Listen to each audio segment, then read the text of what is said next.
या सवाल का पहला हिस्सा कि ऑब्वियसली बहुत एक अपना शहर था कानपुर, और बहुत अपना ज़िंदगी के बहुत अच्छे साल मैंने वहाँ बिताए हैं, बचपन और बड़े होने तक। तो मेरा एक मन था कि एक ऐसी फिल्म बने जो कि पूरी तरह वहाँ शूट हो, जो कि चीट ना की जाए गोरेगांव वेस्ट में, फिल्म सिटी में, वही में, जो इंटायरली कानपुर में शूट हो, जो कानपुर में उसके गंगा घाट के अलावा भी वहाँ की जो सोल है, जहाँ लड़के बातें कैसा करते हैं, मस्ती कैसे करते हैं, वहाँ की लड़कियाँ कैसी होती हैं लखनऊ की। और एक चीज़ शायद मैं अंदर बोलना भूल गया कि पिक्चर में एक बहुत इंपॉर्टेंट कैरेक्टर है, कानपुर लखनऊ की लड़ाई भी है, क्योंकि Kanpur Lucknow as a character बहुत डिफरेंट शहर हैं, जबकि उनमें कुछ 75 किलोमीटर का ही फासला है। लखनऊ के लोग बड़े ही थोड़ा प्राउडी और पढ़े लिखे, सोफिस्टिकेटेड, 10 बजे सोने वाले टाइप के होते हैं, और कानपुर वाले बड़े पान मसाला लेदर की ज़मीन है। तो मेरे घर में वो था, मेरी मम्मी कानपुर की है, पापा लखनऊ के, तो वो आपको देखने को मिलेगा। तो वो मेरा बहुत मन था दिखाने का, और एक साफ़ सुथरी फिल्म बनाने का विचार था। ऋषिकेश मुखर्जी जी का मैं बहुत बड़ा फ़ैन हूँ, और मुझे लगता है वैसी फिल्म बनाने की अभी कोई कोशिश करता नहीं है, और करते हैं तो बहुत कम लोग। तो मुझे लगा कि अगर मैं एक बार ये कोशिश कर सकूं, वो भी अपने शहर में रह के, जहाँ पे एक साफ़ सुथरी प्यारी सी फिल्म में इतनी सी भी वल्गैरिटी नहीं है, कुछ नहीं है, एकदम फैमिली मज़ेदार पिक्चर है, और एक ऐसी फिल्म बनाऊं जो साफ़ सुथरी हो, कुछ पुराने स्टाइल की हो, जैसे लेट 70s में बनती थी। बस यही मन था, और ट्रेलर लॉन्च हो गया है, तो बहुत खुशी है। एक जर्नी होती है हर फिल्म की, बहुत वक्त लगा है इसको, बहुत वजहों से, तो यहाँ तक पहुँच गई। तो सबसे ज़्यादा खुशी एक डायरेक्टर को ही होती है कि उसकी फिल्म यहाँ तक पहुँच जाए और लोग पसंद करें और देखें। और फिल्म पहले ही डिजिटल प्लेटफॉर्म के लिए बिक चुकी है। आई थिंक अमेज़ॉन पे, अमेज़ॉन प्ले पे, अमेज़ॉन ही है उसका नाम, हाँ, उस पर अमेज़ॉन प्राइम पे, सॉरी, उस पर आएगी ये फिल्म 4 महीने बाद थिएटर रिलीज़ के। तो उसको एक उसकी लाइफ भी मिल गई है, जहाँ तक वो सही लोगों तक पहुँचेगी।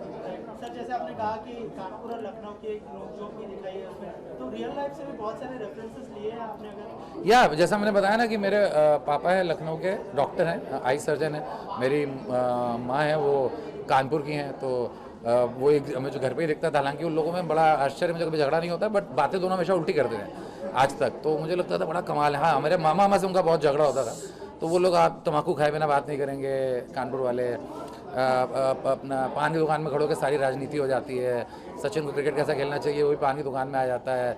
मोदी जी को देश के लिए क्या करना चाहिए वो भी हो जाता है। तो जो एक बड़बोलापन है वहाँ का, बहुत बोलने की आदत, तो वो, और उसके बाद भी लोग बड़े ही अंदर से बड़े ही डरपोक टाइप के होते हैं। तो मुझे उस तरह की जो एक बड़ी बारीकियाँ थी छोटे शहर की, मुझे वो दिखाने का बहुत मन था। तो या मेरा बहुत कुछ मैंने ड्रॉ किया, मतलब इतनी सारी चीज़ें इस फिल्म में मेरी लाइफ से और मेरे आसपास के लोगों से कि अगर बताऊँगा तो मतलब सुबह हो जाएगी। बहुत सी चीज़ें, बहुत सी चीज़ें। सारा आपसे जानना चाहेंगे, जैसे सर ने कहा कि बहुत सारी चीज़ें रियल लाइफ से भी ली गई है, क्या प्रिपरेशन थी एज अ किरदार के लिए? और थोड़ा सा किरदार के बारे में हमारी ऑडियंस। किरदार के बारे में, वेल, मेरे मतलब एक्चुअली मैं बहुत लकी हूँ क्योंकि विशाल सर खुद कानपुर के हैं। मैं इस फिल्म के पहले कभी कानपुर, लखनऊ, यूपी में कहीं पर भी नहीं गई थी। तो हमने, मैं और कुणाल ने दोनों ही विशाल सर के साथ बहुत टाइम स्पेंड की, और वो बहुत ही क्लियर थे कि वो इन दो कैरेक्टर्स के पीछे जो भी उनके विचार के पीछे, उनके मतलब बोलने के तरीके में, उनके सोच विचार में इंटेंशन क्या है, हिस्ट्री क्या है, वो बहुत ही क्लियर थे। तो वो सब जब इन्होंने बताया, और एक और ये बहुत ही अच्छी चीज़ थी कि वो तैयार थे, हमें शूट के पहले वहाँ ले जाने के लिए तैयार थे। तो हम लोग एक्चुअली शूट के पहले कानपुर गए थे, और लैंड होते ही हम लोग मिठास गए, जो सॉरी अच्छा, मिठास गए, जो कानपुर में बहुत ही फेमस रेस्टोरेंट है, जहाँ पे बहुत मतलब माइंड ब्लोइंग खाना मिलता है वहाँ पे। तो बैठ के हमने फुल ऑन कानपुरिया खाना खा के फिर 2-3 दिन वहाँ रेक्की वेक्की के टाइम पे मैं विशाल सर के साथ ही थी। तो वहाँ के जो मतलब वहाँ का जो बोलने का तरीका, वहाँ के लोग कैसे हैं, वहाँ की लड़कियाँ कैसे हैं, उनमें एटीट्यूड कैसा है, वो सब देख के फिर आई थिंक बहुत ही फ़र्क पड़ा। तो हम लोग बहुत लकी थे कि सबके पास टाइम था। विशाल सर ने हमें इतना मतलब समय दे के फिर हम लोग शूट करने गए। तो हम लोग बहुत लकी थे, क्योंकि कभी कभी आपके पास समय नहीं होता है प्रेपरेशन करने के लिए, लेकिन हमारे पास वो था। जिस तरह का लड़के को दिखाया गया है इस फिल्म में, क्या आपने ऐसे लड़के से कभी मतलब मुखातिब हुई? आप अगर कुछ शेयर करना चाहें इस तरह के एक्चुअली ऑनेस्टली मरुधर टाइप का कोई लड़का हो ही नहीं सकता है। एंड आई थिंक सारी जो लड़कियां हैं मरुधर से, मतलब they fall in love with Marudhar. I fail in love with the character. I know Vishal sir को जानते भी है कि मैं तो बार बार उनको मैसेज भी आज तक भेजती हूँ कि I love Marudhar, I love Marudhar. वो कैरेक्टर इतना प्यारा है, I think girls are gonna go mad because he is just so pure. तो अभी तक लाइफ में there is only one Marudhar and that is Marudhar in the film. Sir आपसे जानना चाहेंगे, कुणाल और तारा फर्स्ट चॉइस थे इस फिल्म के लिए? या नहीं, टू बी वेरी ऑनेस्ट, मैं सच बोलता हूँ हमेशा इंटरव्यूज़ में, मैं कभी झूठ नहीं बोलता। तो बहुत अजीबोगरीब चीज़ थी कि कुणाल राय कपूर को हम मिले थे कोई चीज़ के लिए, मैं मिला था एक फिल्म के लिए। वो फिल्म शुरू हो ना हो मुझे पता नहीं था, तो मैं ये फिल्म शुरू कर रहा था। मैंने कुणाल को बोला, तो कुणाल से दोस्ती अच्छी होगी तो बोला आप फिल्म करते हैं। तो कुणाल तो एक तरीके से फर्स्ट चॉइस थे, आप कह सकते हैं। बट मैं बहुत डरा हुआ था अंदर से कि क्योंकि शबीना खान जी हैं जो प्रोड्यूसर हैं गब्बर, राउडी राठौड़ की, बंसाली सर के साथ, उन्होंने मुझे कुणाल जी को दिलाया था, बेसिकली उन्होंने मिलवाया था। तो मुझे बड़ा डर था यार, मैंने हाँ तो बोल दिए, तो ये कानपुर का कैसे लगेगा, साउथ बॉम्बे का लड़का और ये दिल्ली वैली टाइप, और ये नौटंकी साला, बड़ी मॉडर्न फिल्में की हैं। तो बहरहाल वो एक डर था।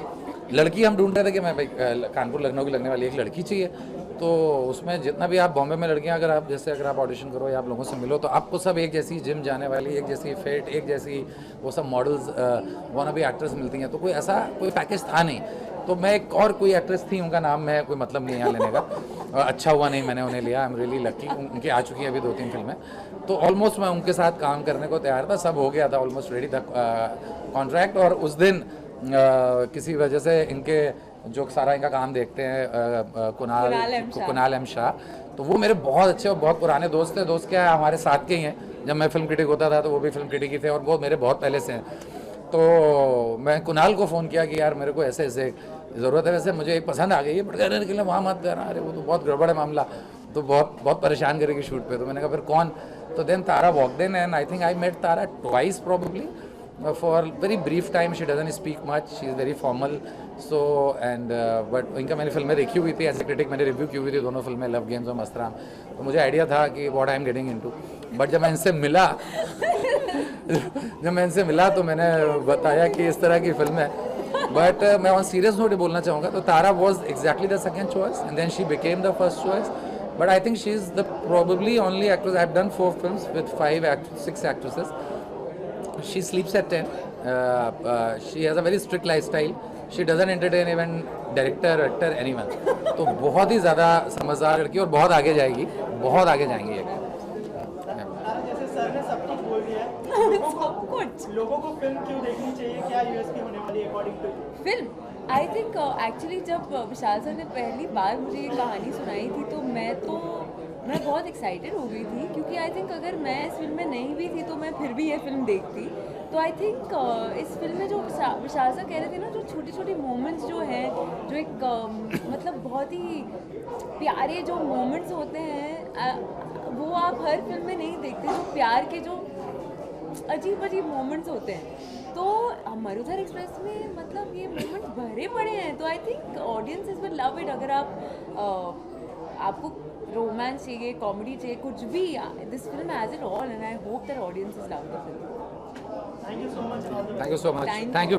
एक्चुअली इसका जो एक्सपीरियंस था मरुधर एक्सप्रेस का, जो म्यूज़िक सिटिंग बोलिए, जो कहानी मैंने सुना फर्स्ट टाइम, बहुत ही अच्छा था। मतलब विशाल एक बहुत ही अच्छा डायरेक्टर तो है ही, लेकिन बहुत अच्छा लिरिसिस्ट भी है। ये हमारे लिए प्लस पॉइंट है। म्यूज़िक डायरेक्टर अगर डायरेक्टर को मिल जाता है लिरिसिस्ट, तो कहानी उनका है, तो वो बहुत ही अच्छा गाना लिखा है इसमें। और विशाल को छोड़ के मनोज मुंतशिर जी और रश्मि विराग जी ने गाना लिखे हैं। और इसमें विशाल को जो चाहिए था वो दादा आपका टच चाहिए। उन्होंने कहा था कि मेलोडी जो है, तो ये मन रागे के ऊपर बना है तुम चले गए, जो गाना आपने सुने हैं, और जो आजकल कम बनता है। तो हमारी कोशिश ये है कि जो कान में अच्छा लगता है जो गाना, वही हम बनाते हैं। और जो आपने डांस नंबर सुना है वो मेरा नहीं है, वो अलग कंपोज़र का है, लेकिन वो अच्छा गाना है। बट मेरा जो तरीका है गाना बनाने के लिए, आप जानते हैं, फ्रॉम आशिकी 2, खामोशिया, मुस्कुराने की वजह तुम हो, सुनो न संगे मनमर, हमारी अधूरी कहानी, तो मेरा एक स्टाइल है वो। तो इसमें मैंने कोशिश किया कि मेलोडी रखने के लिए। एंड सर आपका बहुत बड़ा शुक्रगुजार हूँ, इतना अच्छा मूवी आपने बनाया। Thank you. अब बताइए sir. Sir as a producer कितना प्राउड फील करते हैं जब इतना अच्छा म्यूजिक है फिल्म में, इतनी अच्छी कहानी है, तो एज अ प्रोड्यूसर क्या कैसे शुरुआत हुई फिल्म की और कैसे मिले आप, बताया sir. This is luckily, well, Vishal is my childhood friend, and he just decided to this complete movie in the Kanpur.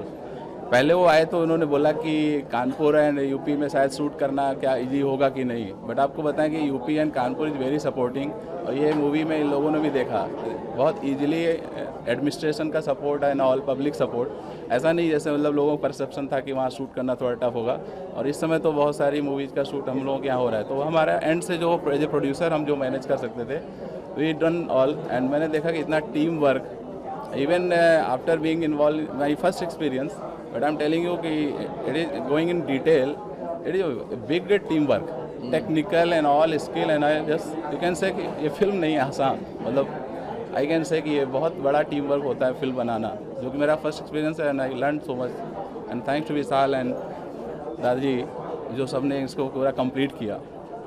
Sir आपसे जानना चाहूँगा, आपको जानते हैं ओरिजिनल गाने बनाने के लिए आजकल जो है बहुत सारे रिक्रिएशन भी किए हैं, तो आप एज अ म्यूजिक डायरेक्टर क्या सोचते हैं सर इस बारे में? देखिए भाई, मेरा कहना ये है कि बहुत सारा गाना हम लोग सुनते हैं जो रिक्रिएट हो रहा है अभी। कोई गाना पंचम दा का है, कोई गाना एलपी जी का है, कोई गाना नुसरत साहब का है। जब मैं क्रेडिट लिस्ट में जाता हूँ देखने के लिए नाम, कभी कभी बहुत दुख लगता है कि उनका नाम नहीं रहता है, उनका नाम पहले आना चाहिए।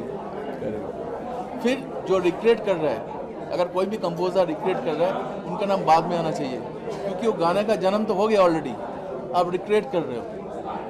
तो ऐसा गाना जो पंचम दा का गाना हो या एलपीजी का गाना हो या किसी कंपोजर का गाना ही हो, उनका नाम पहले आना चाहिए। ये रिक्वेस्ट है मेरी तरफ से म्यूज़िक कंपनीज़ को और सारे प्रोड्यूसर्स को डेफिनेटली। और ये काम ख़राब नहीं है डेफिनेटली, लेकिन कभी कभी सुनता हूँ कि गाना बहुत अच्छा लगता है रीमेक करके, कभी कभी लगता है कि नहीं ठीक नहीं लगता है, ये तो होता ही है, लेकिन कम से कम गाना सुन रहे, पुराना गाना आजकल के बच्चे जो नए नए हैं उनको भी सुनने को मौका मिल रहा है। Thank you so much, thank you.